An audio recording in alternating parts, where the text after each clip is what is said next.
Good afternoon to one and all present here. Warm greetings on Buddh Purnima, which marks the birth of Gautam Buddha. We are so lucky to celebrate this auspicious day with someone who is wisdom personified of today's time, Acharya Prashant. Acharya Prashant needs no mention from being an acclaimed Vedanta exegete, national best-selling author of over 80 books. He's a powerful voice of socio-spiritual awakening in today's world. Today, tens of millions of people, especially the youth, get inspired daily by Acharya Prashant through his direct contact with people and through various internet-based channels. He continues to bring clarity to all.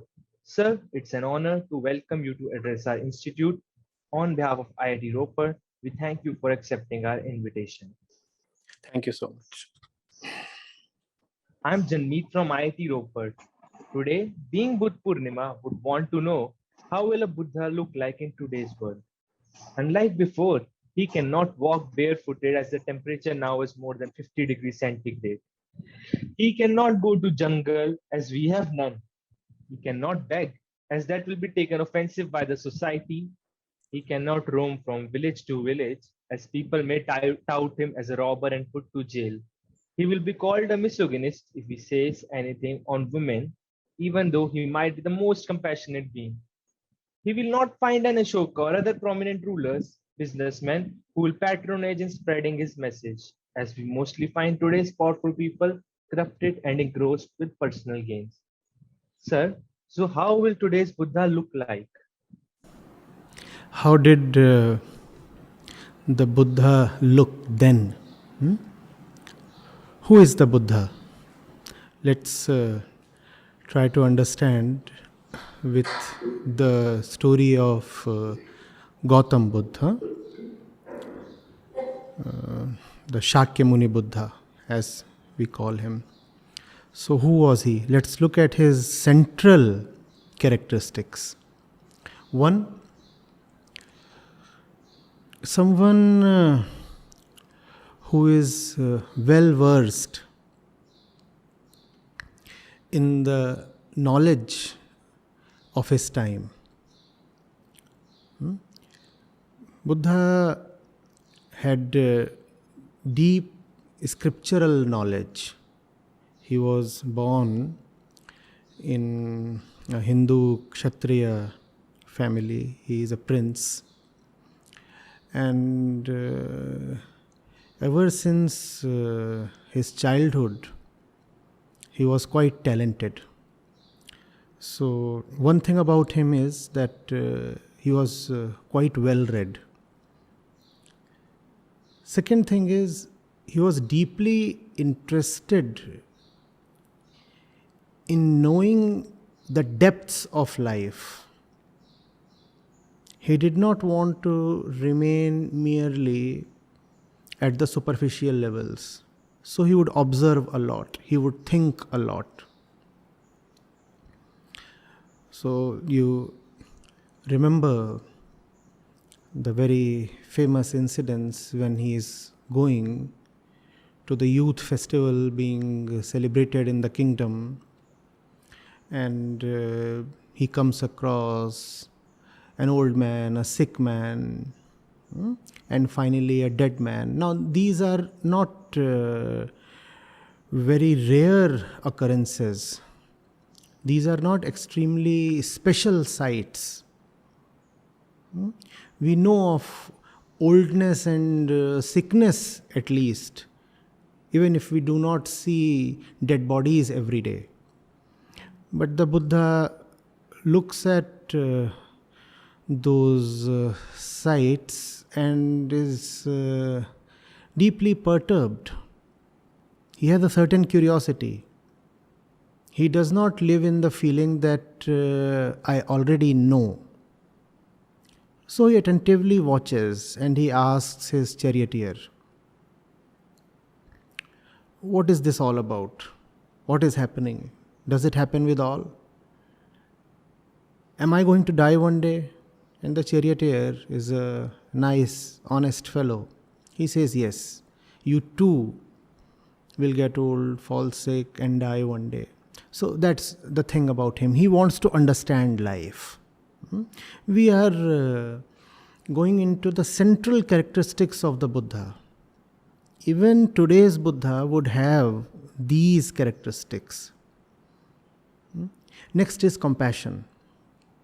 So again, that old fable is enough to tell of this.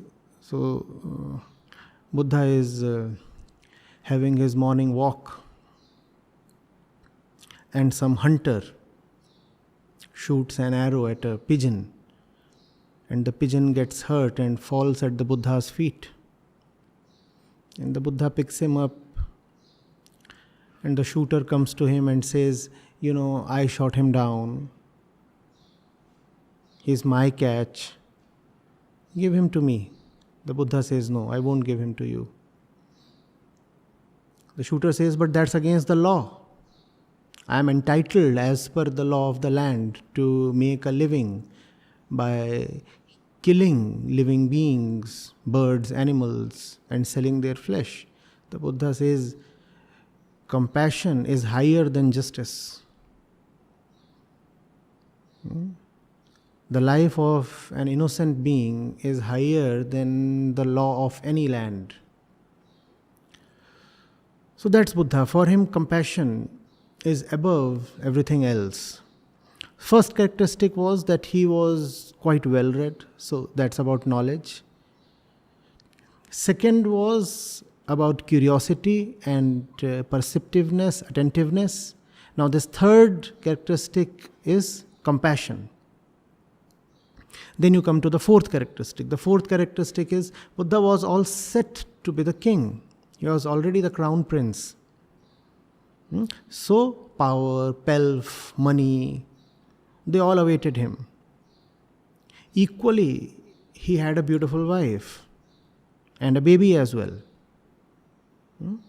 So, charm of the other gender, as well as familial attractions, attachments, bondages, they were all there for him. But he refused all of them. So that's the next characteristic. He won't be someone who would fall for money or beauty of the usual mortal kind, or attachments. He would be someone who would, without much thought, without much inner strife, put knowledge and realization above attachment and pleasure. So he was able to quit the pleasurable and welcoming life that lie in store for him. And he just left his palace one silent night in pursuit of the real meaning of existence. So that's the next characteristic. He would be a detached person.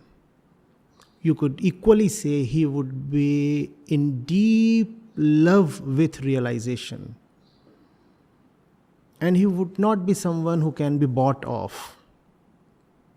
Money and charm, attachment and sex and tradition, these would have very little impact on him. And then he goes to the jungle, and for more than a decade he wanders there. He moves from place to place, person to person, teacher to teacher, trying to know, understand, and he questions them and he learns from them. But he is never satiated. So he keeps moving on. He goes to the next person, and that's the next characteristic. He would have a deep, unending desire to reach to the ultimate knowledge. He would not just lazily conclude and stop at any one point. He would have a complete inner honesty. He would not say, now I have certain conclusions, certain beliefs, and therefore I can stop. Why pressurize oneself more? Why exert so much? Why take more pains? No, he would continue his journey till he is honestly convinced that he has reached the end. Then the next characteristic. Once he knows, he decides to share. He does not merely keep the knowledge to himself. He does not say, oh, now I am personally enlightened and that's all. That's what I set out for. No, that's not his objective. Personal things are for selfish people. Therefore, even to stop at personal realization is a selfish act. Now, he starts meeting people. He travels from place to place. He was traveling earlier as well, but he was traveling mostly to hermits and ascetics within the jungle. Now he travels from village to village, from one city to the other, and he meets people of all kinds, ordinary folks, businessmen, as well as certain kings. And he preaches his Dhamma. And then we see another facet of the Buddha's being. Now he realizes that preaching the Dhamma is very, very important. Because in the Vedic religion of his time, we are talking of the 5th and 6th century BC, a lot of misinterpretations and impurities had crept in. So the Buddha decides that the real essence of religion has to be brought to the people. Because remember, one of his central characteristics is compassion. He cannot see people suffering. And when, in an age, religion gets distorted, then people suffer endlessly because religion itself is the only possible antidote to suffering.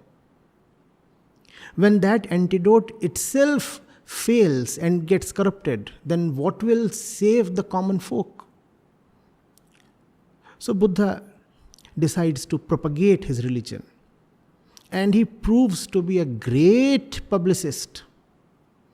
And his desire to publicize, to propagate, is not coming from any personal center.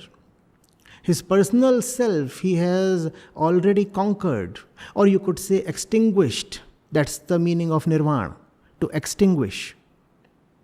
The personal self is already gone. But he moves from this place to that place and raises an entire organization. The Buddha Sangha was a marvel of its own kind.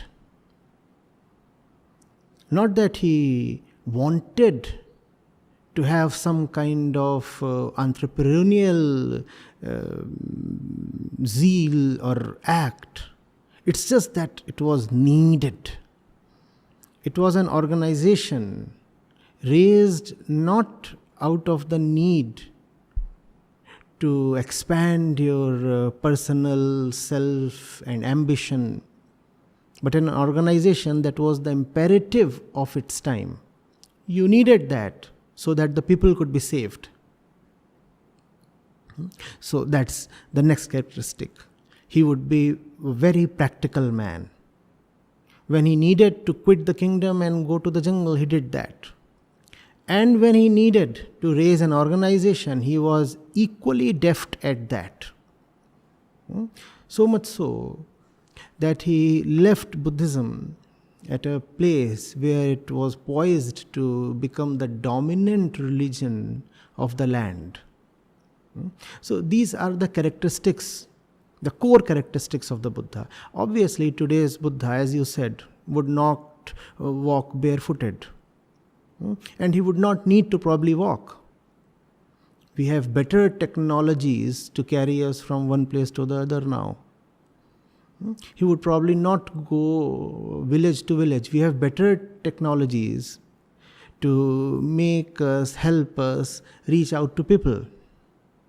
But the core traits will remain the same. And we have been able to enlist some 7, 8 or probably 10 core traits these core traits will remain the same. A very, very sharp and curious mind, deep compassion, detachment, not attracted, allured by money, power, family, a deep desire to cleanse religion. And then paying the price for a long time in the jungle, displaying a lot of patience.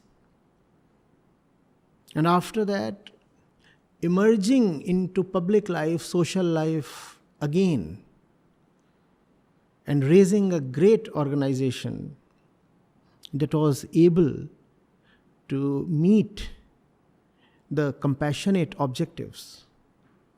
So today again, you will find these traits in the Buddha. And you need not have only one Buddha. The fact is, today we need hundreds of Buddhas. These are not traits that should remain the privilege of a select few. The traits we talked of are needed to be displayed by hundreds of people, hundreds of youngsters, like you people. Remember, the Buddha was in his 20s when he was thinking, when he was meditating, when he was analyzing, when he was wondering, and when he was partaking in the suffering of entire mankind. When he was wondering, why does pure religion become so corrupted? And when he had the guts to take up a humongous challenge, he said, I will cleanse religion. Religion has become so polluted, so corrupted, so misinterpreted. I will bring out the real essence of religion. And all this in his 20s. 20s when most people are just prisoners and slaves of their bodily instincts and their inner illusions. That's when he decided to act. And then he remains silent and invisible and dormant for more than a decade. And then he explodes. Then he's all over the place. The northern plains are all reverberating with his message, Buddham Sharanam Gacchami.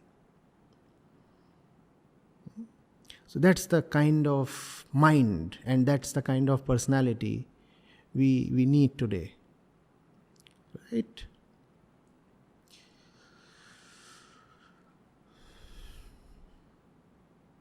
Thank you for answering my questions, sir. Well understood.